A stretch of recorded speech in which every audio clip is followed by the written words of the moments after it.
తెలంగాణ జాగృతి సరే అంటే మొదటగా ఒక్కసారి మీరు బీఆర్ఎస్ పార్టీ నుంచి బయటికి వెళ్ళిన తర్వాత మీరే స్పోక్స్ పర్సన్గా అపాయింట్ చేశారనేటువంటి విషయానికి మీకు కంగ్రాచులేషన్స్. Thank you. మంచిదే. ప్రస్తుతం అన్న మీరు పబ్లిక్ డొమైన్లో అయితే ఉన్నారని అనుకోవచ్చు కదా ఖచ్చితంగా. 100%. రైట్. ప్రస్తుతం ఏంటంటే నేనేం అడగా ఎమోషన్స్ ఇవి లేకపోతే కేసీఆర్ గారు తండ్రి నుంచి కవిత గారు విడిపోయారు ఇవన్నీ సహజం రాజకీయాల్లో, ఇవి నాకు అనవసరం. ఒక కామన్ మ్యాన్ ఏం చేస్తారంటే ఒకళ్ళ ఇంట్లో పంచాయతీ అయితే అది ఏదో టీవీలోకి వచ్చేపు చూస్తారు, కానీ నిజంగా చెప్పాలంటే అవి అనవసరం. పబ్లిక్ డొమైన్లో అంటే ప్రస్తుతం మీకు తెలుసు మన దేశంలో 6 జాతీయ పార్టీలు అయితే ఉన్నాయి, 2456 ప్రాంతీయ పార్టీలు అయితే ఉన్నాయి. కానీ అట్లానే మీరు బీఆర్ఎస్ పార్టీ నుంచి అది వ్యతిరేకించో మరి కుటుంబం గొడవయో ఇంకే రకంగా ఏదో పిల్లి నెలలో తెల్లదా ఒక కామన్ మ్యాన్గా నాకైతే అనవసరం. సో పబ్లిక్ డొమైన్లోకి వచ్చినప్పుడు ప్రజలకి మీరు అసలు ఏం చేద్దాం అనుకోని చెప్పి బయటకు వచ్చారు, ఏం చెప్తారు మీరు? ముందుగా మీరు కామన్ మ్యాన్గా ప్రశ్న అడగడం చాలా సంతోషం అండి. ఎందుకంటే కామన్ మ్యాన్గా ప్రశ్నిస్తే మాత్రమే నిజాలు బయటకు వస్తాయి. మీరు అన్నటువంటి రాజకీయ విశ్లేషణ చేసినప్పుడు ఏమైందనంటే డెఫినెట్లీ కొందరిని మభ్యపెట్టేటువంటి ఆలోచనలు కూడా జరుగుతూ ఉంటాయి. కాబట్టి మీరు కామన్ మ్యాన్ అనేటువంటి క్వశ్చన్ నేను స్వాగతిస్తూ నేనేమంటున్నా మేము జాగృతి అనేటువంటి సంస్థగానో లేకుంటే కవిత గారు చేసినటువంటి పోరాటం అనేటువంటి సుదీర్ఘమైనటువంటి పోరాటం. ముందుగా ఒక 20 సంవత్సరాలుగా బీఆర్ఎస్ పార్టీకి అలుపెరగనటువంటి పోరాటంలో మేము భాగస్వామ్యమైనాం. బీఆర్ఎస్ పార్టీ ఒక శరీరం లాగా ఉంటే బీఆర్ఎస్ పార్టీకి ఒక ఆత్మలాగా పనిచేసినాం. బీఆర్ఎస్ పార్టీ ఒక కంప్యూటర్ లాగా హార్డ్వేర్ లాగా ఉంటే మేము ఒక సాఫ్ట్వేర్ లాగా పనిచేసినాం. మేమంతా మేము బయటికి రాలేదన్న. ఒక ఆడబిడ్డ పైన జరిగినటువంటి కుట్రల్లో భాగంగా ఈరోజు ఆ కుట్రదారులను ఎవరో చెప్పాలని చెప్పేసి ప్రశ్నించడం, కేసీఆర్ గారికి ఒక తండ్రికి లేఖ రాస్తే అంతర్గతంగా రాసిన లేఖ, ఇది కూడా మళ్ళొకసారి చెప్పాలి. ఎందుకంటే ఎట్లా రాస్తుందంటే ఆమెకు మొదటి నుంచి లేఖలు రాసేటువంటి అలవాటు ఉన్నది.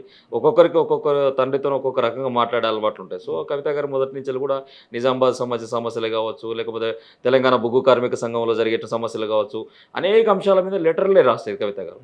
సో అట్లాంటి పరిస్థితుల్లో రాసిన లెటర్ను లీక్ చేసినటువంటి కుట్రదారులు ఎవరని చెప్పేసి ప్రశ్నించినందుకు ఈరోజు కవిత గారిని బహిష్కరించిళ్ళు, సస్పెండ్ చేసిళ్ళు. తర్వాత ఏదైతే కవిత గారు బీసీ సమాజం కోసం ఆలోచిస్తూ సబ్బన్న జాతులందరూ ఏకంగా చేసే విధంగా ఈరోజు యునైటెడ్ పూలే ఫ్రంట్ పెట్టేసి బీసీ వాదాన్ని తన భుజస్కంధాల మీదకి ఎత్తుకొని కామారెడ్డి డిక్లరేషన్ను అమలు చేయాలని చెప్పేసి కాలికి బలపం కట్టుకోకుండా తిరిగినట్టుగా మొత్తం తెలంగాణ మొత్తం తిరిగి అది చేస్తే ఇది క్లెయిమ్ చేసుకున్నది ఈ యొక్క బీసీ అనేటువంటి అంశాలతో అక్కసుతో అభద్రతతోని ఈరోజు కుట్రదారులు కుట్ర చేస్తే ఆ కుట్రలో భాగంగా ఈరోజు కనీసం అంటే ప్రాథమికంగా షోకాజ్ నోటీస్ అనేటువంటి ఇవ్వకుండా వివరణ కోరకుండా నెట్టివేయబడినటువంటి ఎవరన్నా ఉన్నారంటే తండ్రి నుంచే నెట్టివేయబడినటువంటి బిడ్డగా ఒక తండ్రి రాజకీయ పార్టీకి అధినేతగా ఉన్నటువంటి వ్యక్తి సస్పెండ్ అయినటువంటి దేశ చరిత్రలో ఎక్కడ లేనట్టున్నది. ఈరోజు బీఆర్ఎస్ పార్టీ మహిళలకు ఎంతటి గౌరవం ఇస్తుందో ఈ సందర్భంగా అర్థమవుతుంది. నేనేమనుకుంటున్నా ఈ విషయంలో ఈ కుట్రలో అని అంటే 33% రిజర్వేషన్ అనేటువంటి రేపు రోజున భవిష్యత్తు రాజకీయాల్లో స్పష్టంగా అది అమలయ్యేటువంటి పరిస్థితి కనపడతా ఉంది. దాదాపుగా ఈ 119 నియోజకవర్గాలు రేపు రోజున డిమిలిటేషన్ జరిగి పెరిగిన తర్వాత కూడా 66-67 మంది సంబంధించినటువంటి మహిళలందరూ కూడా ఎమ్మెల్యేలు అయ్యేటువంటి ఆస్కారం ఉన్నది. కాబట్టి వాళ్ళందరూ కూడా కవిత గారి నాయకత్వాన్ని స్వాగతించే పరిస్థితి ఉంటుంది. ఎందుకంటే బీయింగ్ ఉమెన్గా సో ఆమె ఉమెన్ ఎంటర్ప్రైనర్ కోసం చేసింది, మహిళా బిల్లు కోసం పోరాటం చేసింది, మొదటి నుంచి బతుకమ్మలు ఆడింది. బతుకమ్మలు అనేటువంటి విశ్వపీఠం పైన గ్రామం నుంచి తీసుకుపోయి దాన్ని బూర్జు ఖలీఫా వరకు తీసుకుపోయి బతుకమ్మ సంస్కృతిని తెలంగాణ సంస్కృతిని విశ్వపీఠం పైన నిలబెట్టింది. ఇట్లాంటి ధీరవనిత కాబట్టి రేపు రోజున ఆమెకు ఛాన్సెస్ ఎక్కువ. మా కుర్చీలకు ఎక్కడ ప్రమాదం వస్తుందని చెప్పేసి అభద్రతకు లోనేటువంటి వ్యక్తులు ఈరోజు కుట్రలు చేసి కవిత గారిని బయటికి పంపించాలి. మేము రాలేదు.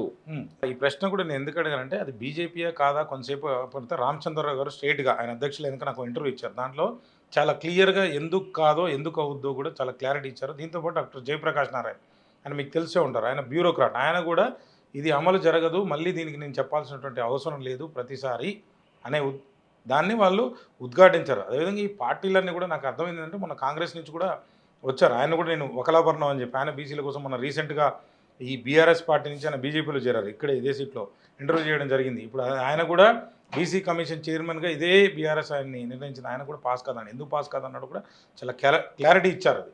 సో నేనేమంటే దానికోసం అసలు పోరాటం అనవసరం. నేనేమంటే కులాలు మతాల కన్నా 10 సార్లు చెప్తాను, నేను 10 సార్లు ఈ ప్రశ్న అడగాలనుకుంటున్నా కామన్ మ్యాన్గా. ఎంతమందికి రీచ్ అయ్యో ఏమైందో జనాలు కూడా తెలుసుకునే ప్రయత్నం చేయాలనేది కామన్గా నా ఉద్దేశం. పార్టీలన్నీ ప్రజల్ని మోసం చేస్తున్నాయని కూడా అంట, ఇది నా స్టేట్మెంట్. ఎవరేమనుకున్నా మతాల కన్నా కులాలు అత్యంత ప్రమాదకరమైనది ఈ పోరాటం అని చెప్పి నేను నా స్టేట్మెంట్. మీరేం చెప్తారు? ఈ పోరాటంలో కులాలు అంత ప్రమాదకరం అంటారు. అని నేను అంటున్నా. నా స్టేట్మెంట్ అది కామన్ మ్యాన్గా. ఏం చెప్తారు మీరు? అంటే నేనేమంటున్నా, కులరహిత సమాజం కావాలని కోరుకున్నది కూడా అంబేద్కర్ గారు. ఉమ్, ఆ అంబేద్కర్ గారు ఇచ్చినట్టు రాజ్యాంగ స్ఫూర్తికి విరుద్ధంగా అయితే పరిపాలన జరగవద్దని చెప్పేసి ఒక సామాన్య పౌరునిగా నేను కూడా కోరుకుంటా. ఓ రాజకీయాల్లో ఉన్నటువంటి మేము కూడా కోరుకుంటాం. నేనేమంటున్నా, కులాలు అనేటువంటిది ఈరోజు ఉమ్, ఈ కుల పోరాటాలు చేస్తున్నటువంటి వాళ్ళు కావచ్చు, రిజర్వేషన్ పోరాటాలు చేస్తున్నటువంటి వాళ్ళు కావచ్చు, వాళ్ళపైనే ఈరోజు రాజకీయాలు నిలబడుతున్నాయి కదా. ఉమ్, ఒక వర్గానికి సంబంధించినటువంటి పోరులో ఉమ్, ఇలా సపోజ్ ఒక ఆంధ్రప్రదేశ్ తీసుకున్నట్లయితే, ఆంధ్రప్రదేశ్లో ఏ వర్గ సంబంధించిన పోరాటం నడుస్తూ ఉన్నది. ఉమ్. కాపుల నాకు ఓటు తెలియదు మీరు ఆ కాపుల ఓటు బ్యాంక్ ఎటు పోతే అటు రాజకీయపరమైనటువంటి ఆ పరిస్థితులు వచ్చి అంటే విజయాలు తీరాలు చేసేటువంటి పరిస్థితులు. ఆ వర్గాలను వాళ్ళు ప్రోత్సహించడం కోసము కార్పొరేషన్లు పెడతామంటారు. ఇక్కడ కూడా అదే పరిస్థితి. ఇక్కడ ఉన్నటువంటి కులాలను ప్రసన్నం చేసుకోవడం కోసం అనేక రకాలైన కలబులు హామీలు ఇస్తూ ఉన్నారు. నేననేది ఏంటి, end of the day conclusion కానీ అంటే బీసీ సమాజం కానీ కుల సంఘాల్లో తిరుగుతున్న వాళ్ళు కానీ వాస్తవాలు గ్రహించి నిజాలు చేసుకొని కొంత మేధస్సును ఖచ్చితంగా పెంచుకోవాల్సిన అవసరం ఉన్నది.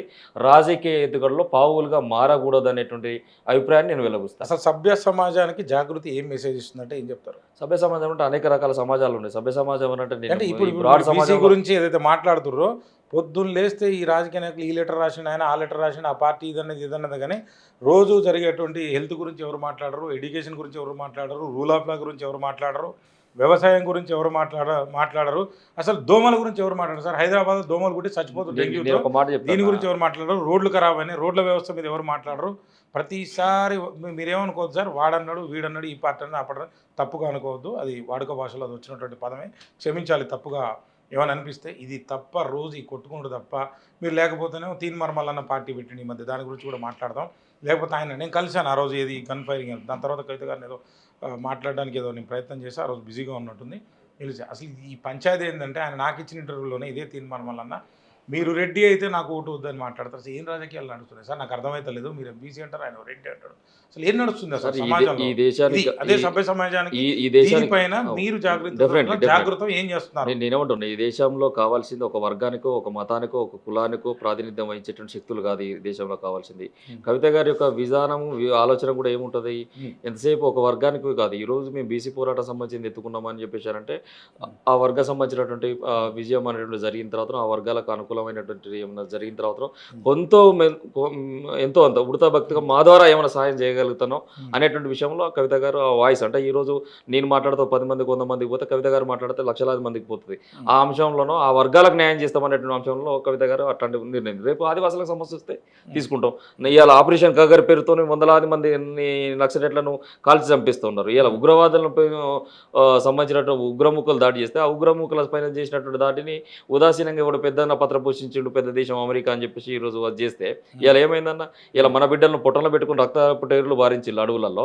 ఈ బిడ్డలతో చర్చలు ఉండవట, కానీ వాడెవడో వచ్చి చర్చలు చేస్తే ఈ రోజు మనం ఆ సీజ్ ఫైర్ కు అది చేసినాం. అంటే ఈ దేశ దౌర్భాగ్యం నేను చెప్తున్నాను. నేనేమంటే నక్సలిజాన్ని ప్రోత్సహిస్తున్న జాగృతి లేదు వాసు, నేనేమంటున్నా అంటే ఈ బిడ్డలతో కూడా నువ్వు చర్చలు చేయ, అంటే మాట్లాడుకుంటే సమస్యలు పరిష్కారం అవుతుంది కదా.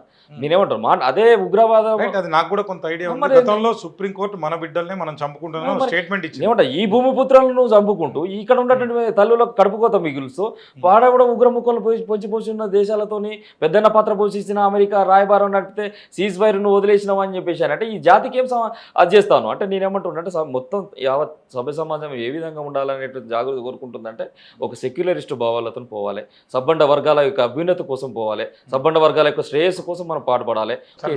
మళ్ళీ ఈ ప్రశ్న అడుగుతున్నాను, మీరేమనుకోద్దు. మీరు పిహెచ్డి కాబట్టి నేను కొంత చదువుకునేవారు కాబట్టి అవగాహన, ఒక అడ్వకేట్కో లేకపోతే ఒక సమాజం పైన కొంత అవగాహన ఖచ్చితంగా ఉంటుంది మీరు చదువుకునేవారు లాగా. నా ఉద్దేశం ఏంటంటే విధానపరమైనటువంటి నిర్ణయాలు ఏముంటాయో పదవిలో ఉన్నప్పుడు, అది మినిస్టర్ కావచ్చు, ఎమ్మెల్యే కావచ్చు, లేకపోతే అధికారం ఉన్నంత వరకు అది ముఖ్యమంత్రి, ఆయన కూడా మినిస్టరే, ముఖ్యమైనటువంటి మంత్రి అంటాం మనం. సో దీంట్లో తీసుకున్న తర్వాత దీంట్లో మీరు అసలు అవినీతిని ఏ రకంగా, సరే సిబిఐకి ఏదో ట్రాన్స్ఫర్ ఆ కేసు తీసుకుంటుందా లేదా తీసుకుంటా లేదా ఇప్పటికి ఇన్ఫర్మేషన్ కామన్ మ్యాన్గా నా దగ్గర అయితే లేదు. సో నేనేమంటే తీసుకున్న తర్వాత వాళ్ళకి అసలు శిక్షలు పడేటువంటి అవసరం, మీరు ఏదైతే ఆరోపణలు మీ జాగృతి పార్టీ తరపున కవిత గారు ఒక్కరే మాటల జాగృతి సంస్థ, సో ఏదైతే సంస్థ ఉందో ఎన్జిఓను, సో ఈ సంస్థ చేసినటువంటి ఆరోపణలు గతంలో మీరు బీఆర్ఎస్ పార్టీతో ఒక సాంస్కృతిక విభావంగా అయితే అది బీఆర్ఎస్ పార్టీకి అయితే అనుబంధ సంస్థగా పనిచేసింది. ఈ ఆరోపణలు నిరూపించడానికి మీరు ఏం చేయగలుగుతారు? యాక్చువల్గా అయితే దీంట్లో కేసు వేసినా నాకున్న అవగాహన ప్రకారం మొన్న నేను రీసెంట్గా వి ప్రకాష్ గారితో కూడా ఒక ఇంటర్వ్యూ చేయడం జరిగింది, వేరే అడ్వకేట్తో కూడా ఇంటర్వ్యూ చేయడం జరిగింది. అసలు ఈ శిక్షలు పడమంటున్నారు. ఈ శిక్షలు పడడానికి కాలయాపన చేసి సిబిఐ, కోర్టు, పీసీ ఘోష్ ఇవన్నీ అవసరం అంటారా అనేది నా ఉద్దేశం. మీరు ఏ రకంగా వీటిని బయట పెట్టేటువంటి ప్రయత్నం చేస్తున్నారని నా వాదన. పెడితే మంచిదే, 1000 కోట్లు మాకు కూడా వస్తాయని చెప్పి సంతోషపడే దాంట్లో మొట్టమొదటి కామన్ మ్యాన్ నేను. ఏం చెప్తారు మీరు? నేను ఏమంటున్నాను, 100% ఇట్లాంటి బయటికి రావాలనే కోరుకుంటున్నాను. ఎట్లా చేస్తారు? ఎట్లా చేస్తామనేటువంటి దానికి ఒక విధానం ఉంటుంది. ఏం నేను కేసు ఏమంటున్నా, మేం కాదు కేసులు వేసేది. ఇప్పుడు మీరే అన్నారు కదా సిబిఐకి ఈ యొక్క కేసు అదే దానికి వేస్తారు సార్, ఏం తేలదని నేను అంటున్నా. నేనేమంటున్నా, Straight గా చెప్తున్నాను. రాజకీయ పార్టీల పైన పెట్టేటువంటి కేసులు కానీ, రాజకీయ నాయకుల పెట్టినటువంటి కేసులు కానీ, ఈ దేశంలో కాంగ్రెస్ అధికారంలో ఉన్నప్పుడు ఉన్నటువంటి సిబిఐ కేసులు, ఈడీ కేసులు, ఈ దేశంలో ప్రస్తుతం ఉన్నటువంటి బీజేపీ పెట్టినటువంటి ఈడీ, సిబిఐ కేసులు, ఓవరాల్ సక్సెస్ రేషియో 2%. 98% కేసెస్ అన్నీ కూడా ఫాల్స్ ఎలిగేషన్స్, పొలిటికల్ ఎలిగేషన్స్ కింద ట్రీట్ చేసేసి ఈ కేసులన్నీ కూడా డిస్మిస్ చేసినటువంటి పరిస్థితులు మనకు కనపడతా ఉన్నాయి. ఇవన్నీ కూడా దేశ రాజకీయాలు సహజంగా కూడా జరిగినాయి. సో నేనేమంటున్నా, ఇక్కడికి వచ్చేసరికల్లా మాకేదో వైరుధ్యాలు వస్తే చెప్పినామోనో లేకుంటే ఇంకోటి అనేది, దీన్ని నిగ్గుదేల్చాల్సిన బాధ్యత ప్రభుత్వం పైన ఉంటుంది. ఒకటి, ఈ ప్రభుత్వం అసమర్థ ప్రభుత్వం కాబట్టి ఇక్కడ ఉన్నటువంటి అనేక రకాలైన విచారణ సంస్థలు ఉన్నప్పటికీ కూడా ఈ విచారణ సంస్థలతో కనీసం ఎంక్వైరీ చేయలేని ప్రభుత్వం కాబట్టి దాన్ని తీసుకుపోయి బీజేపీ కోర్టులో ఈరోజు తెలివిగా రేవంత్ రెడ్డి గారు వేసారు.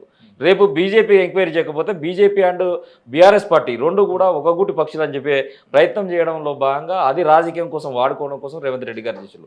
కానీ మేము చేసినటువంటి ఆరోపణలు ఏవైతున్నాయో, కేసీఆర్ గారికి డబ్బు వ్యామోహం అనేటువంటిది లేదు. కేసీఆర్ గారికి కనీసం తిండిపైనే ధ్యాస ఉండదు. నిత్యం తెలంగాణ ప్రజల కోసం, తెలంగాణకు ఏం చేస్తే బాగుంటుంది అనేటువంటి ఆలోచనతో ఉండేటువంటి అంత పెద్ద మనిషి. ఈరోజు పీసీ ఘోష్ కమిషన్ వేసిళ్ళు, అంతకుముందుకు దాని తర్వాత ఇప్పుడు సిబిఐకి కేసు